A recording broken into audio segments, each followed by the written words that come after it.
এটা ইসলামের সাথে রিলেটেড করে যদি বলা হয় যে এটা উচিত না, গীবত গাওয়াটাও তো এটা একটা খারাপ কাজ। আসলে ইচ্ছা থাকাটা হচ্ছে সবচেয়ে ইম্পর্টেন্ট জিনিস। পজিটিভ কমেন্টস করছে, আমি তাদের কাছে দোয়া চাই, যারা খারাপ করছে তাদের কাছে আমি দোয়া চাই।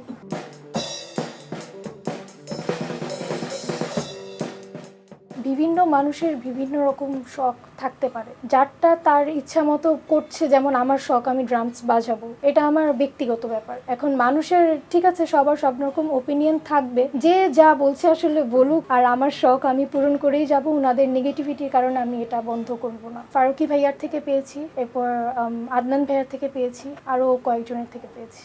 ইচ্ছা নাই যে আমি ড্রামস নিয়ে কোনো শো টো কিছু করব, বাট যদি ওরকম ভালো কোনো প্রোগ্রাম পাই তাহলে ইনশাল্লাহ সেটা করব।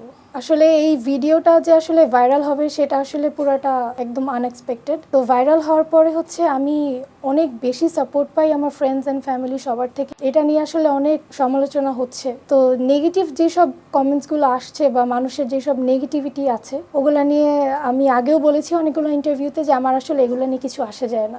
যারা খারাপ বলছে এটা তাদের ব্যক্তিগত ব্যাপার, আর যারা পজিটিভ কমেন্টস করছে আমি তাদের কাছে দোয়া চাই, যারা খারাপ করছে তাদের কাছে আমি দোয়া চাই।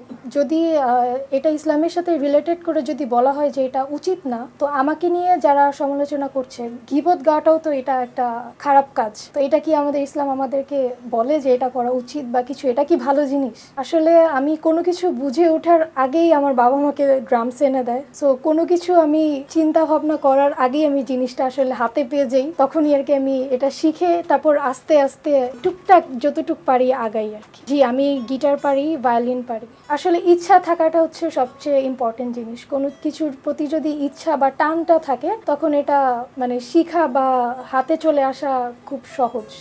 আসলে এরকম কেউ নাই যে যাকে দেখে আমি ইন্সপায়ার্ড। তো নর্মালি আমার বাবা হয়তোবা জানতো যে আমি ড্রামস জিনিসটা পছন্দ করি, তো উনি ওভাবে আমাকে ড্রাম সেটটা ছাদে এনে দেয়। তো এরকম কেউ নাই যে আমি যাকে দেখে ইন্সপায়ার্ড হয়েছি।